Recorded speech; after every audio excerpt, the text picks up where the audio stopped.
All right. Hi, everybody, and good morning. This week we're going to start a brand new unit on circles, and I've included here the guided notes for you. I haven't given you guys a guided notes packet really in a couple of units, but this unit is going to have a lot of vocabulary, so I thought it would be helpful to have the guided notes packet here just so you could keep everything in one place. I'm going to go through the first kind of page and a half, and fill in these blanks and kind of talk through some stuff here. A lot of these words you have seen before, but I think there's going to be some words that are going to be brand new to you, so I want to discuss those as well. Feel free to print off your own copy of the notes and just kind of follow along with me if you'd like, or you can just kind of watch and listen and take it all in. So if you hadn't guessed already, the content for this new unit is circles. And so what is a circle? Well, a circle, by definition, is the set of all points in a plane. Fill that in. Set of all points in the plane that are, we would say, equidistant from a given point. And that point is called the center of the circle. And when we name circles, we usually name it by its center point. So in this picture here, you can see the center point is P. We would call this little notation here, it looks like an eyeball, is just circle P. Okay, here's a word you guys know for sure, the radius. This is the distance from the center of a circle to a point on the circle. And a segment whose endpoints are the center of the circle, and in other words, it's a segment whose endpoints are the center of the circle and a point on the circle.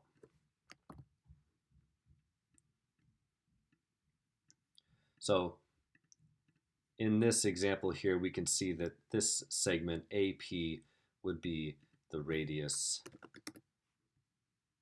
of the circle, or a radius. If you have lots of radiuses drawn into one circle, we don't actually say radiuses, we would say radii, kind of like cacti or octopi. And we can say that circles are congruent if they have the same measured radius. All right, so the diameter of a circle is the distance across a circle that goes through its center. The example here would be like this segment right here that's been labeled with the lowercase d. That is the diameter of the circle. And the diameter, of course, is always twice the radius.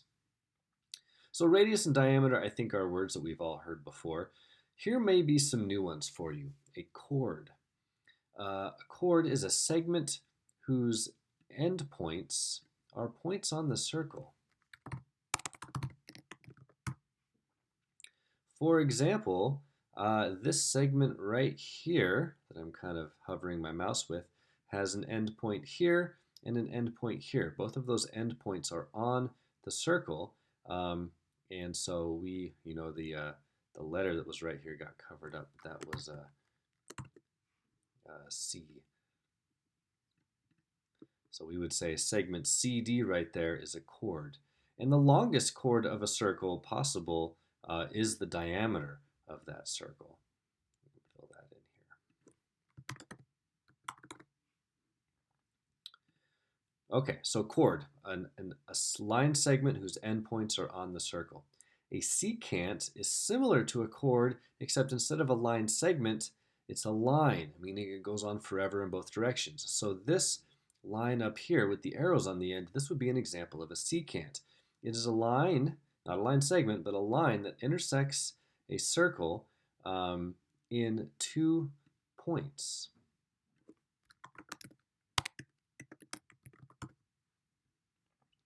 And like I said, the example there would be line M.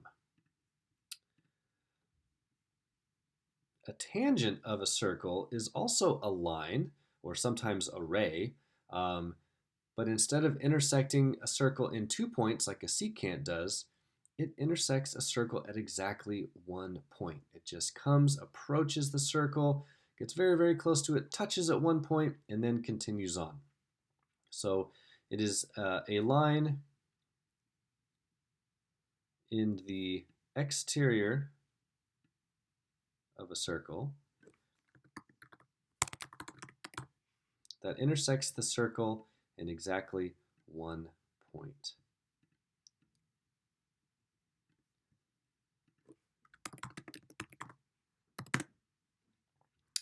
And that one point, in this example here, that one point would be point E. That is called the point of tangency. So the point at which a tangent line intersects the circle to which it is tangent.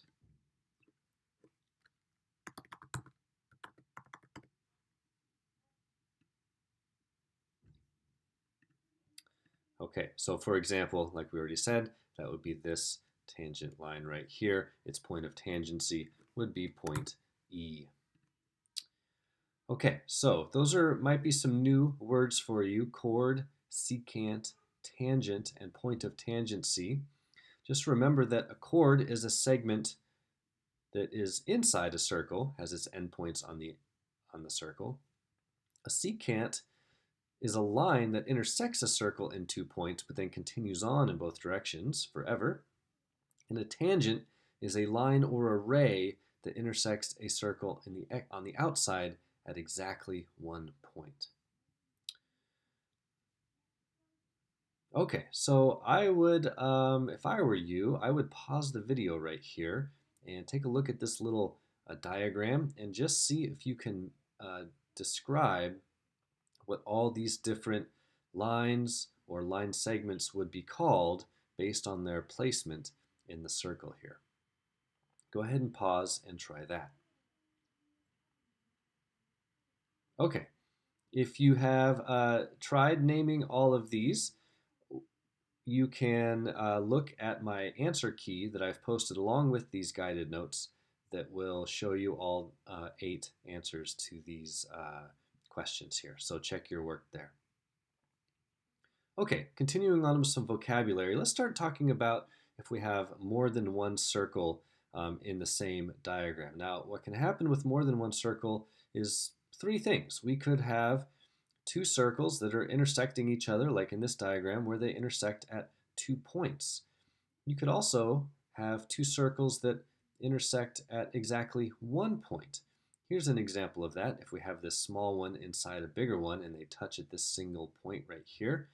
This could also occur like this, where we have 2 circles that intersect at exactly 1 point, where this circle is outside the other circle. And of course, we could have 2 circles that do not intersect at all. This is a case if 2 circles have a different sized radii, but they share the same center point. This would be like a bullseye, right? That situation. Those are called concentric circles. So anytime we have this situation in the middle right here, where 2 circles intersect at 1 point, these are called tangent circles. And we would say that they are coplanar circles that intersect at exactly 1 point. This got moved there. Okay, so just a little vocabulary there with circles and how they can intersect.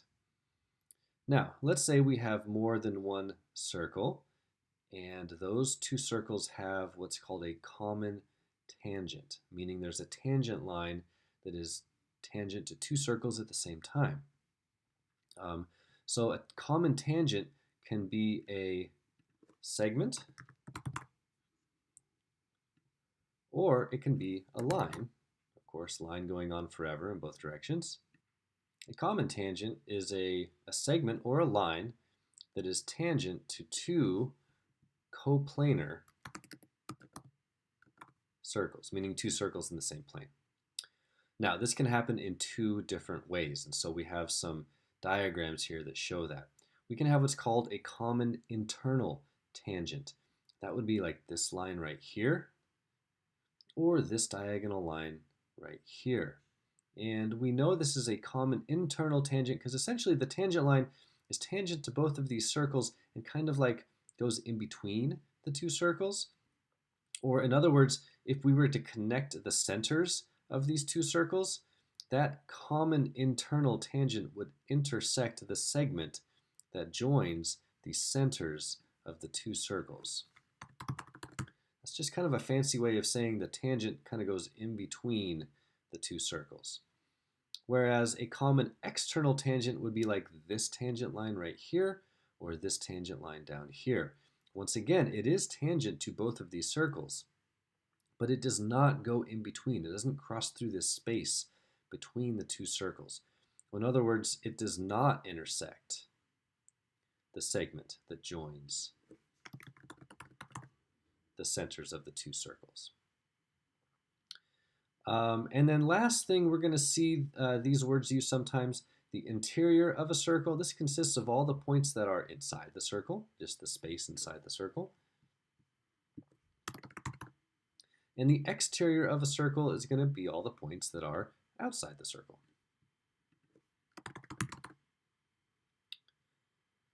Okay, and here once again is some matching.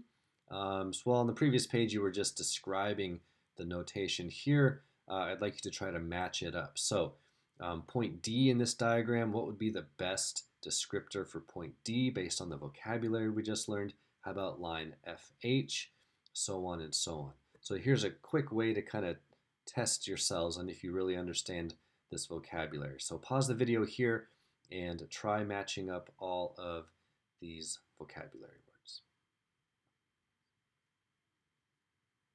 Okay. If you're back and you've tried that, again, you can check my answer key that I've posted with this to see if you matched everything up correctly. I'm going to jump to the last section that we're going to talk about here today, which is about something called chords, arcs, and central angles. And we're just going to talk about what these things are, and next week we're going to get into how to find some measurements and solve some problems using these things. So a central angle of a circle is an angle like this angle right here, APB. This is a central angle. Now what makes that a central angle is that its vertex is the center of the circle. Vertex is the center of the circle. When you have a central angle like this, the endpoints of the angle, A and B, have kind of split the entire circle up into two parts. We've got this smaller arc right here. This arc, this curved section of the circle between points A and B is called an arc, and this would be called specifically a minor arc. A minor arc is a part of a circle intercepted by a central angle that is less than 180 degrees. In other words, the arc that is created from this central angle is less than half the circle, less than 180 degrees. Minor arcs can be named using only 2 points, which is their 2 endpoints. So in this case, this minor arc would be called arc AB. And we would use this notation right here. Excuse me. Normally, if we were talking about a line segment, we would put a line over the top of AB. If we're talking about an arc, we actually put a little kind of curved line, a little arc over AB like this. A major arc would be the other part of the arc. So this central angle, APB, created this minor arc AB, but now we have this other big part of the circle left over. This is called a major arc. If it's more than half the circle, it's a major arc. So we would say a major arc is part of a circle that is greater than 180 degrees.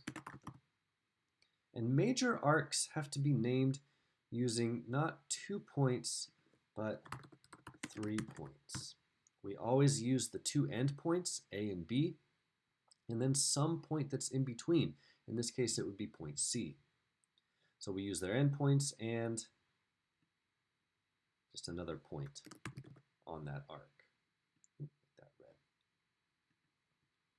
So again, for example, here's a major arc A, C, B. We would use those 3 points, A, C, B, and put a little curved arc over the top of them, just like that. All right, well, if a minor arc is less than half the circle and a major arc is greater than half the circle, then we can also have exactly half the circle. That's called a semicircle. A semicircle is an arc whose endpoints are the endpoints of a diameter. Because a diameter is going to cut a circle exactly in half. Semicircles are also named using 3 letters.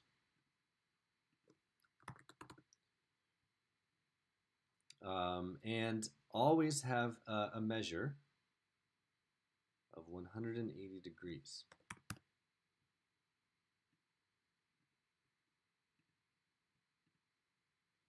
Sorry, this is a typo here. Don't need this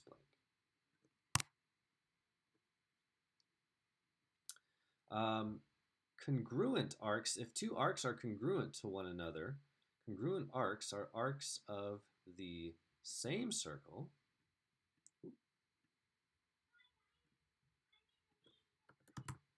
or congruent circles. Doesn't have to be the same circle, but you could have 2 congruent circles that have the same measure.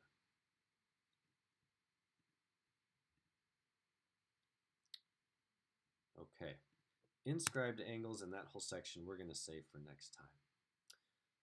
So that brings us to the end here. So our focus this week is really just getting used to all this new vocabulary. And so you can kind of break the vocabulary up into 2 sections. You have this section, which is all about arcs and central angles. And then previously, we were talking about lines and line segments. So tangent lines, chords, secants, and diameters and radii. All right, so I hope that was helpful for all that vocab.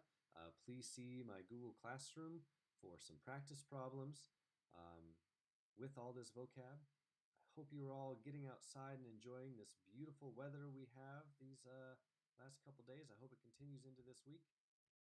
And as always, take care.